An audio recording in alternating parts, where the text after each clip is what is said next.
He's an Indian businessman, investor, and philanthropist. He was the chairman of the Tata Group, a Mumbai-based company from 1991 to 2012. The current revenues of the Tata companies taken together are over $100 billion annually. He's Ratan Tata, and here are his top 10 rules for success.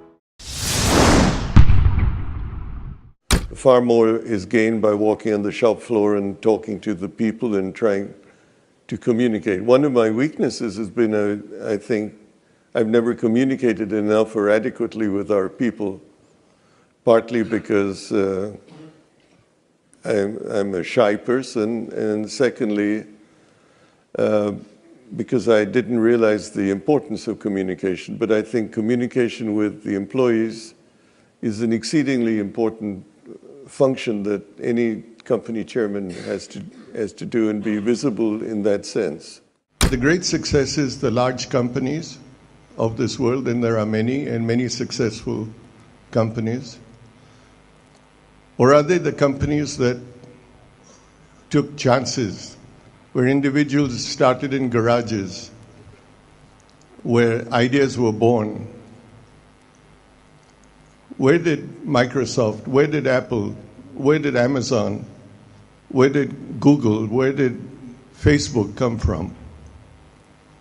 They came from ideas that people felt something could be done and that they could make a difference.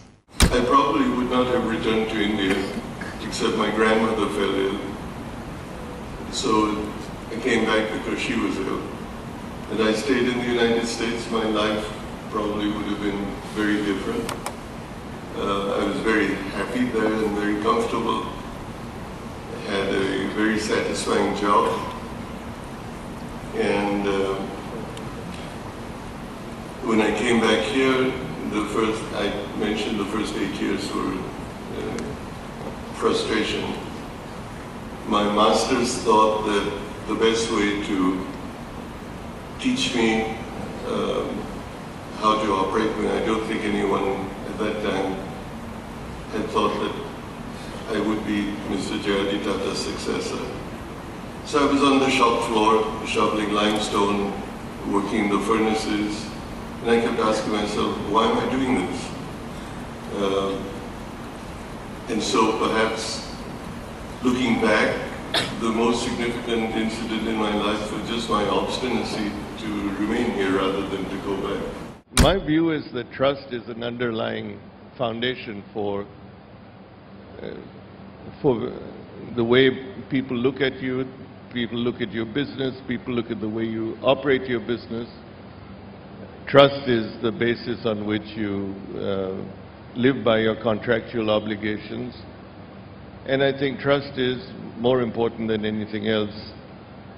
Your psychological bond with your customer and your worker and your stakeholders in general. I think without that, you run the risk of being a superficial business entrepreneur based on criteria which are not, in fact, truly fundamental to the manner in which you do business. Because globally, Indians, whether government or businessmen, don't quite have the reputation of being the most ethical, fairly or unfairly. I don't know whether one can generalize, but I would just say that if you don't have trust in your partner, in your worker, in your management, and vice versa, if there's no trust in the person at the top, either for what he or she stands for or what their value system is, then you have a business that supports that level of trust or lack of trust, and that goes all the way to the consumer. He doesn't trust you for what you provide him.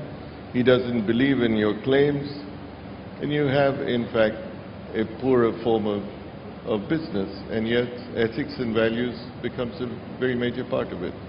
If you think you cannot make a difference, I'd say you very well can make a difference if you so desire.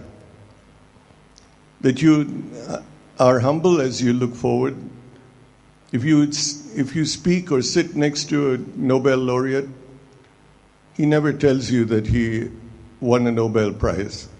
Other people tell you. So let humility be your best. I don't know. One hero I've always had who no longer lives has been John Kennedy. Oh, yes. Of course, I was very much in the U.S. at that time. That person stands out still as very much my hero at that time, and continues to get me emotionally nostalgic about the days that I was there. I mentioned when you took over that many external observers there thought you had large shoes to fill in taking over from your uncle. Now, with another transition of power, Cyrus Palonji Mystery has his own large shoes to fill, that of yourself. I wonder what advice you would give Cyrus as he takes on his task as chairman. I've told Cyrus that he needs to be his own person. That finally was something I did. I realized the shoes I had to fill were far too big for me to mimic the person I was following. And I just decided that just be myself and do what I thought was right would be the way to go. I've told Cyrus the same thing. I think he should feel that he is being his own person and let his personality and his conscience, if you might, drive him. And you shouldn't merely consider yourself successful based on the prosperity you gain for yourself, but you should go home at night feeling satisfied if you have made a difference. That difference is something each one of us can make. We'll have failures and we've had frustrations, but it's a continued commitment that we have to the world around us. My own personal feeling is that it is not a threat, provided it is looked at as a driver for competition and a driver for innovation on the part of an Indian company. I'll take the automobile industry as an example. Despite the fact that we produce about 2 million cars a year, there are only two true manufacturers of Indian cars. It's Mahindra and Tata's. Every other international manufacturer is here in one form or another.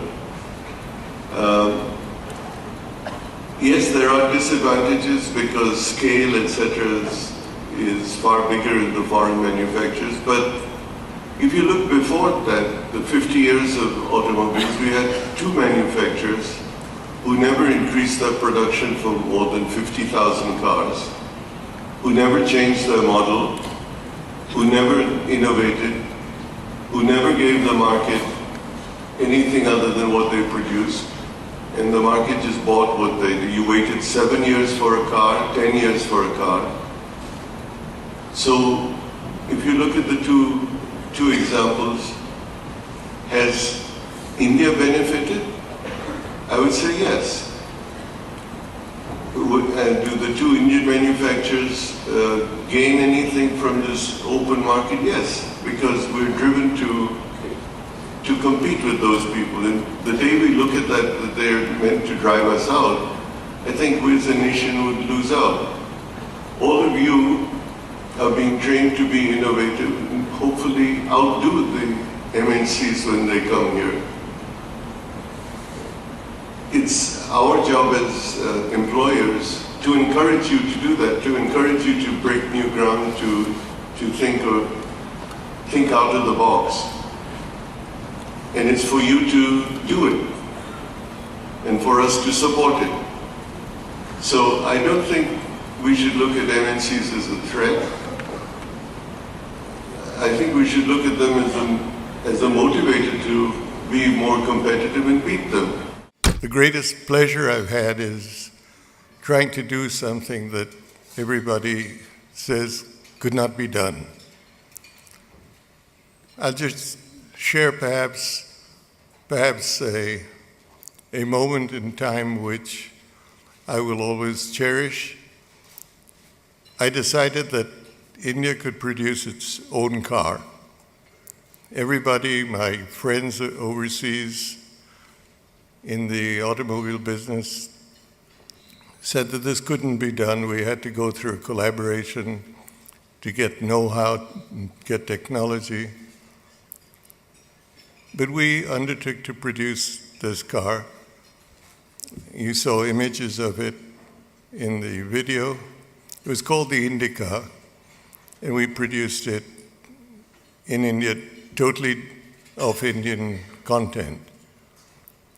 As we got close to putting it in the market, my friends in India somewhat distanced themselves from me, otherwise known as distancing yourself from failure.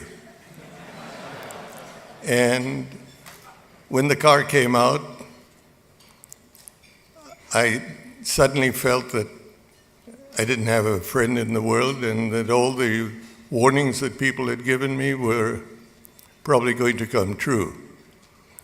But the car did come out. It did earn a 20% market share, and we showed that we could do something. Throughout the time I've been involved in business, there hasn't been anything that has equaled the excitement, the reward, and the exhilaration that the car industry has provided and can provide. Thank you so much for watching. I made this video because Hilo asked me to. So if there's a famous entrepreneur that you want me to profile next, leave it in the comments below and I'll see what I can do. I'd also love to know which of the top 10 rules had the biggest impact on you. Leave it in the comments. I will join in the discussion. Thank you so much for watching. Continue to believe, and I'll see you soon.